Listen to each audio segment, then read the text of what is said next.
Frame दाखव frame मागे sir मागे ढकल ताई इकडे एक मिनिट आत घेऊ थोडं. इकडे वैभव सर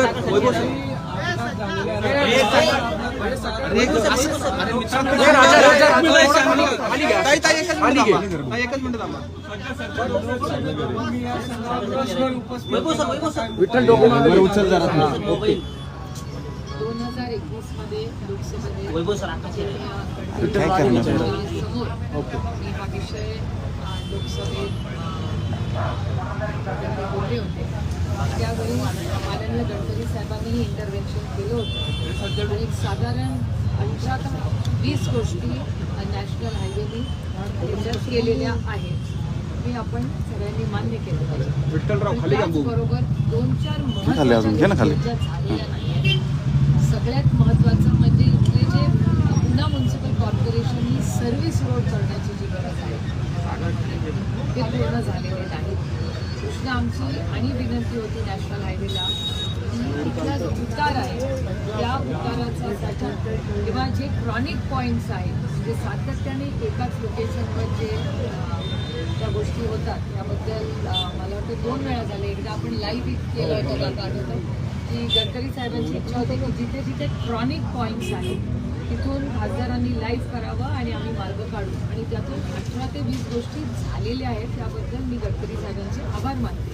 पण 2-3 गोष्टी करणं अतिशय महत्त्वाचं आहे की तो जो स्लोप आहे जो उतार आहे या उतारामध्ये टेक्निकल एक्सपर्टला घेऊन तो उतार कमी कसा करता येईल किंवा जे आउटलेट्स दिलेले आहेत त्या आउटलेट्समधून येणारे आणि जाणारे यांचीही अडचण होते आणि ॲक्सिडेंट्स होतात. त्याच्यामुळे हा विषय नॅशनल हायवेशी माझं बोलणं झालं आहे. काल रात्री आज सकाळीही पुणे म्युन्सिपल कमिशनरशी कालही बोलले, आजही बोलले, पोलीस कमिशनरशी कालही बोलले, आजही बोलले आणि त्यांची सगळ्यांची टीम 1 वाजता टेक्निकली काय गोष्टी करता येईल ह्याच्यासाठी पुणे म्युन्सिपल कमिशनरतर्फे कुणाल गिंडानी, पोलीस कमिशनर स्वतः आणि नॅशनल हायवे यांची टीम 1 वाजता इथे येणार आहे आणि त्यांनी मला असं सांगितलं आहे की 1 वाजता ते येतील. इथल्या सगळ्याचा अभ्यास करून एक नोट बनवतील आणि आम्ही सगळे एकत्रपणे पुन्हा एकदा माननीय गडकरी साहेबांशी बोलणार आहोत की टेक्निकली हा 0 ॲक्सिडेंट झोन हा सगळ्याच झाला पाहिजे. हायवे झाले त्याचा आम्हाला आनंद आहे पण ॲक्सिडेंटचाही वेग वाढत चालला आहे. त्याच्यामुळे देशामध्ये आम्ही सगळ्यांनीच बसून पार्लमेंटमध्ये एक रोड सेफ्टीचा जो कायदा आहे तो आणखीन चांगला कसा करता येईल याच्यासाठी आम्ही सगळ्यांनी प्रयत्न केले पाहिजेत. हे माझं वैयक्तिक 6 महिन्यानंतर हा मोठा अपघात आहे कारण ते काम झाल्यानंतर अपघाताचं प्रमाण जे आहे ते कमी होतं. बरोबर आहे की पार्लमेंटमध्ये गडकरी साहेबांच्या बरोबर आम्ही जेव्हा काही मागण्या केल्या गडकरी साहेबांनी त्याच्यात इंटरव्हेन्शन केल्यानंतर आधीपेक्षा अपघात कमी झाले पण ते आपल्याला शून्यावर आणायचे आहे आणि रोड सेफ्टीबद्दल आपण सगळे खूप कॅज्युअल असतो. आपण सगळ्यांनी सायरस मिस्त्रींची ही केस पाहिली असेल त्यामध्येही आम्हाला लक्षात आलं आहे की वेग हा विषय सातत्याने अनेक ॲक्सिडेंट्समध्ये होतो. म्हणजे गाडीचा वेग कसा आहे किंवा आता केंद्र सरकारने सीट बेल्ट जी कंपल्सरी केलेली आहे. अनेक वेळा मी मोटरसायकलवर कुटुंब जाताना बघते वडील हेल्मेट घातलेले असतात, लहान मूल असतं त्यांच्या हेल्मेट नसतो, आईचा हेल्मेट नसतो, ॲक्सिडेंट्स होतात. त्यामुळे सर्व्हिस रोड, चांगले फुटपाथ आणि रोड सेफ्टीच्याबद्दल रस्तेही आणि नागरिक म्हणून लोकांनाही आपण माहिती दिली पाहिजे. त्याच्यामध्ये काम करण्याचं अत्यंत गरज आहे. आजच मी सकाळी गडकरी साहेबांना ट्विटच्या माध्यमातूनही रोड सेफ्टीबद्दल विनंती केलेली आहे. पण चांगले फुटपाथ होणं आणि चांगले जे सर्व्हिस रोड्स आहेत हे पुणे म्युन्सिपल कॉर्पोरेशननी त्याच्याबद्दल थोडंसं गांभीर्य दाखवलं तर माझा विश्वास आहे की आणि ॲक्सिडेंट्स कमी. दुसरे प्रश्न घेऊयात का? एक मिनिट एक पूर्ण विषय घेऊन close this whole subject. What are your readings and what are the information to avoid this kind of incident in the future? Actually, I had raised this issue in 2021 in Parliament. And Honorable Gadkari ji was very kind. He intervened and we have made, with the help of the government and the National Highway, we have made about 18 to 20 interventions. And clearly the number of accidents have gone down. So I'm grateful to Gadkari Saab for his intervention. But we clearly need to do more. And we have asked for a couple of more things to be done. For example, there's a steep slope there. So is there some technically where we can intervene? So I've spoken to the police commissioner, I've spoken to National Highway and to the PMC commissioner. They are all visiting at 1 o'clock this afternoon, and by evening we will have more clarity on technically what more can be done to make sure there is zero accident zone in this area. And I think we have a much better road infrastructure over the last 50 years in this country. And we appreciate that contribution, and it is an important contribution to India's road story. But at the same time, road security still remains a huge challenge.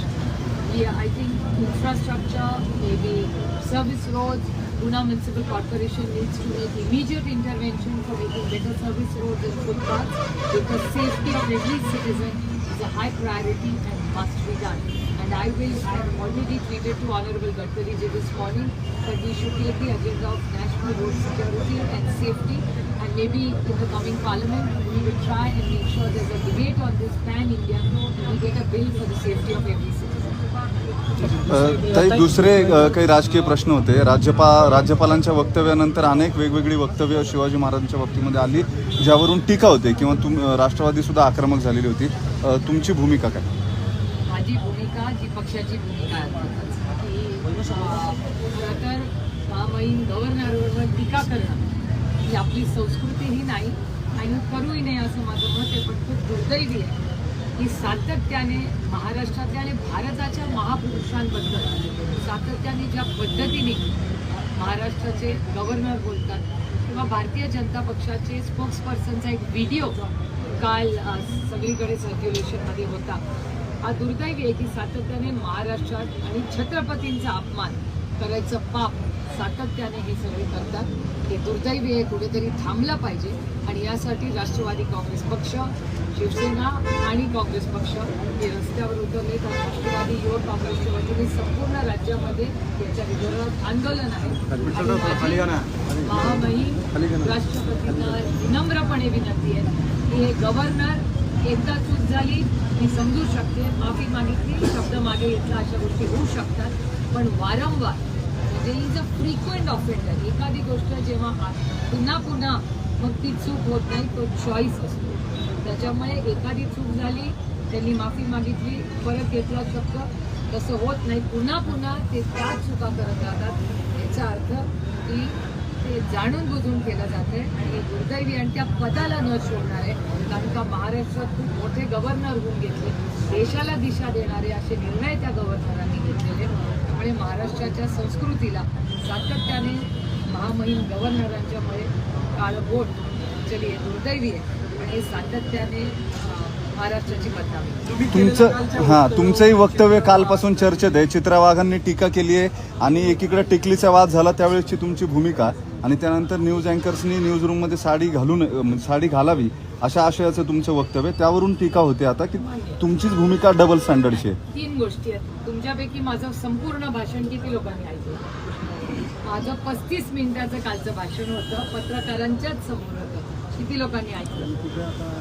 पूर्ण भाषण. माझी विनम्रपणे विनंती आहे की माझं संपूर्ण भाषण सगळ्यांनी ऐकावं थोडासा वेळ काढून. पहिला मुद्दा. पण याच्यात खरं तर माझी 3 अतिशय प्रांजळपणे माझी मते. पहिला मुद्दा की मी संविधानावर विश्वास ठेवणारी लोकप्रतिनिधी आणि नागरिक आहे. त्याच्यामुळे टीका करणं काय त्याच्यात काही नाही. आमच्या विरोधकांनी आमच्यावर दिलदारपणे टीका करावं आणि टीका करत असतील तर त्याच्यात मला काही गैर वाटत नाही. 2 मिनिटं थांबा. नाही हे याच्यावरतीच क्लॅरिटी तुम्हाला नेमकं म्हणणं. क्लॅरिटी आहे.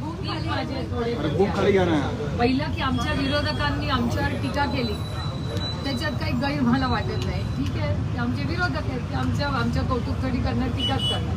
त्याच्यामुळे टीका करणं हा त्यांना संविधानाने दिलेला अधिकार आहे. त्याच्यामुळे मला काही फार त्यांनी टीका केली तेव्हा त्याच्यात बँटर आहे.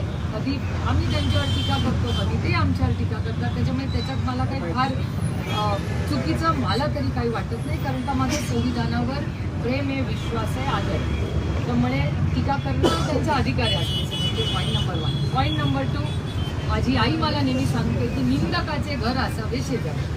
त्याच्यामुळे निंदकांचं घर शेजारी आहे, जवळ आहे, होते टीका, याचा मला आनंद आहे की त्याचं स्वागत एक चांगला फीडबॅक म्हणून देते. आणि तिसरा मुद्दा की आज टेक्नॉलॉजी झाली.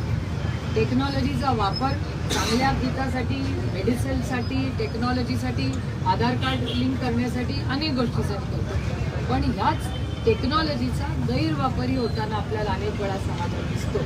आणि एक 35 मिनिटाचं भाषण हे 17 सेकंदात जर लोक सांगत असतील तर त्यांना माझ्या शुभेच्छा आहेत. आता टेक्नॉलॉजीचा चांगला वापर करायचा का गैरवापर करायचा हा प्रत्येकाचा अधिकार. तुमच्या भाषणाचा मुद्दा काय होता मूळ तुम्ही जे बोललात ते? मी एक व्यापक काल मी भाषण करायच्या आधी एक व्यापक चर्चा झाली होती. त्या चर्चेला उद्देशून मी अनेक गोष्टी बोलले आणि माझं संपूर्ण भाषण जे कोणी वाचेल त्याच्यात मी कोणाला काही बोललेले नाही. मी माझं एक मत मांडलं आणि त्याच्या पुढे जर आपण आणि माझं सगळं भाषण रेकॉर्डवर आहे त्याच्यात मी म्हणले की प्रत्येकाचा तो वैयक्तिक प्रश्न आहे हेही मी त्या भाषणात बोलले. त्याच्यामुळे 17 सेकंडच्या पेक्षा जर तुम्ही 35 मिनिटं जर काढून तो पूर्ण भाषण बघितलं आणि माझ्या आधी तिथे 5 पत्रकार बोलत होते त्याचा सगळ्याचं खरं तर जी चर्चा झाली ते धरून मी माझं भाषण केलं ते सगळं. आणि मी जे बोलते ते ऑन रेकॉर्ड बोलते त्याच्यामुळे ते सगळं ऑन रेकॉर्ड. टार्गेट तुम्हाला केलं जातंय का आधी ते कधी टीका होत नव्हती आता टीका करायला लागते. मी पुन्हा तेच म्हणते की टार्गेट जरी मी झाली असेल संविधानामध्ये त्यांना माझ्यावर टीका करायचा अधिकार आहे. त्याच्यात गैर काय ओके. राज्यपालांच्या बाबतीत फडणवीसांनी सावध होतं. ते म्हणाले की त्यांच्या सांगण्याचा उद्देश तसा नव्हता. एक प्रकारे त्यांनी पाठराखण केलेली आहे. जे प्रवक्ते आहेत त्यांचे आम्ही केले तर चूक असते आणि त्यांनी केलं तर मनात तसं नसतं. त्याच्यामुळे डबल स्टँडर्ड्स तर त्यांचे आहेत आणि ते बिचारे देवेंद्रजी काय करतील. त्यांना शेवटी बिचाऱ्यांना बाहेर येऊन डिफेंडच करायला लागले असेल. दिल्लीवरनं कोणाचा फोन आला असेल मला माहिती नाही. पण हे दुर्दैवी आहे की देवेंद्रजी आपसे उमेदवार. माझी देवेंद्रजींकडून जास्ती अपेक्षा होती. या राज्याचे 5 वर्ष ते मुख्यमंत्री राहिलेले आहेत आणि मुख्यमंत्री पद कुठल्याही विचाराचा जर आपण असाल पण छत्रपतींचा अपमान होणं हे त्याची जर पाठराखण तुम्ही करत असाल तर हे दुर्दैवी आहे. आणि आज नंतर भारतीय जनता पक्षाला छत्रपतींचं नाव घ्यायचा कुठलाही अधिकार नाही. कारण का सातत्याने जेव्हा जेव्हा छत्रपतींचा अपमान होतो त्यांच्याच कुठल्या तरी सहकार्यांकडून होतो आणि त्याची पाठराखण भारतीय जनता पक्ष करते.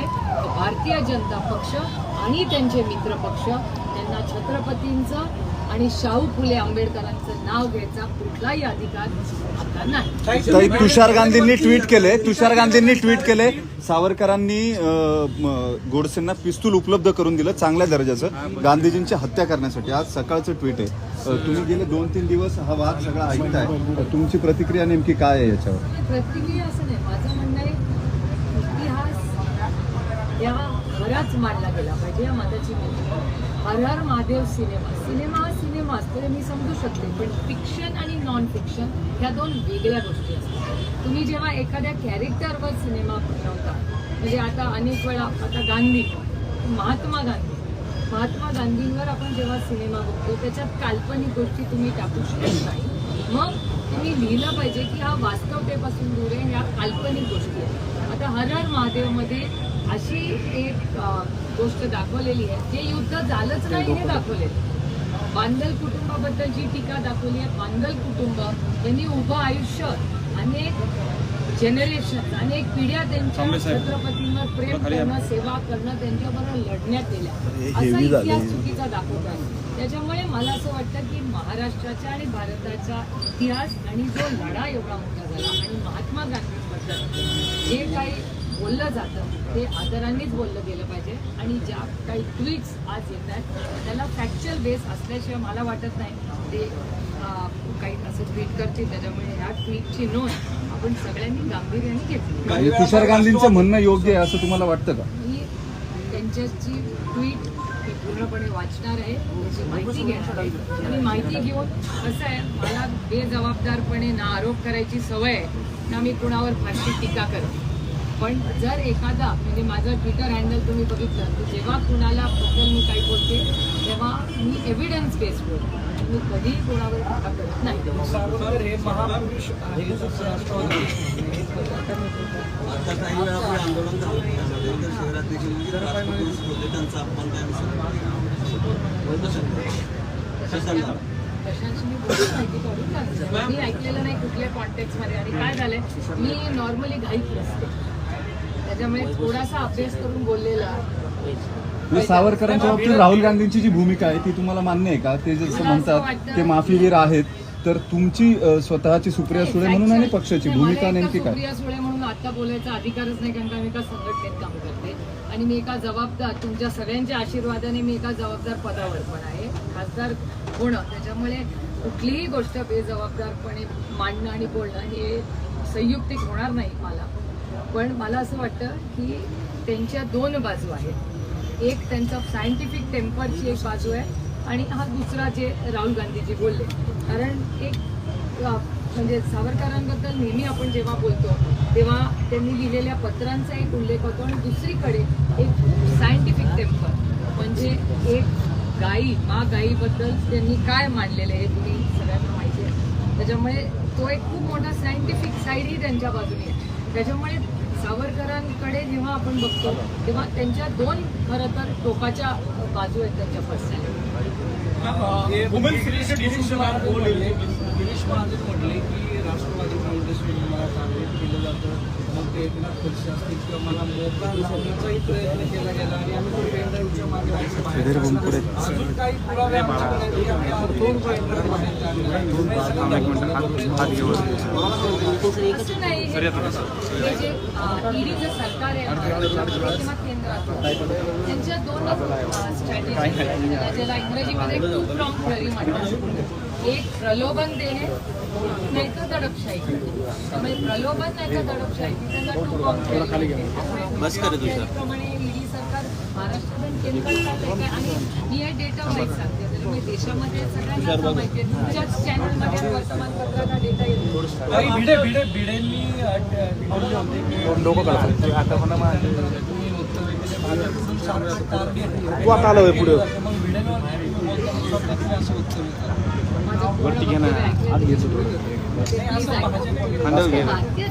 संविधानात त्यांना माझ्यावर टीका करायचा अधिकार आहे ना. आणि ते माझ्या विरोधी पक्षाचे अर्थातच ते माझ्यावर टीका करणार. त्याच्यात काही त्यांना अधिकार संविधानाने दिलाय, त्यांनी टीका करत राहावं. मी माझं काम सातत्याने खरेपणाने करत राहील.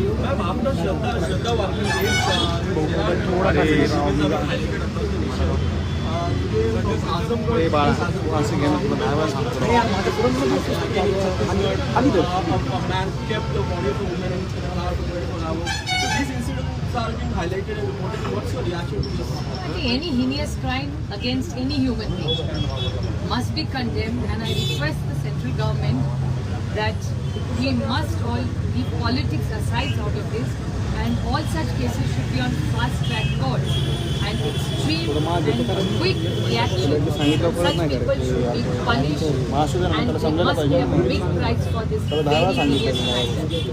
मात्र Shraddha Walker case, there are demands that this case should be transferred to CBI from Maharashtra police. How do you take that? Why are they constantly showing so much mistrust in Maharashtra police? I'm very proud of Maharashtra police. So I see no reason why everything has to go. I mean, I don't even know who's making this demand.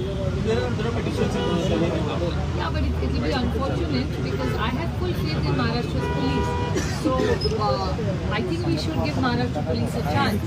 And I have today tweeted and requested the central and the state government to make sure that Shraddha's case is done by fast track court. And she and her family and Maharashtra and India, the women and the girls of India need to get fair justice. आज सकाळी एक tweet केलंय केंद्र आणि महाराष्ट्र सरकारला आणि त्यांना विनंती केली आहे श्रद्धाची केस फास्ट ट्रॅक कोर्टमध्ये चालवली पाहिजे. महाराष्ट्र पोलीस एक अतिशय उत्तम पोलीस आहे आणि माझा विश्वास आहे की ते या केसला तातडीने त्याचा सगळ्या शोध ज्या काही टेस्ट जे काही प्रोसिजर्स आहेत ते पूर्णपणे लवकरात लवकर फॉलो टाईम बाउंड मॅनरमध्ये त्या त्या मुलाला ती शिक्षा झालीच पाहिजे. आणि असे जे हिनियस क्राईम्स देशात कुठेही होत असतील किंवा कुठल्याही महिलेच्या किंवा नागरिकाच्या विरोधात अशा काही चुकीच्या घटना होत असतील तर सगळ्या पोलीस यंत्रणेने आणि कोर्टाची मदत घेऊन फास्ट ट्रॅकवर चालवले पाहिजे. म्हणजे देशात आपण सगळ्यांनी पाहायला पाहिजे. थँक्यू.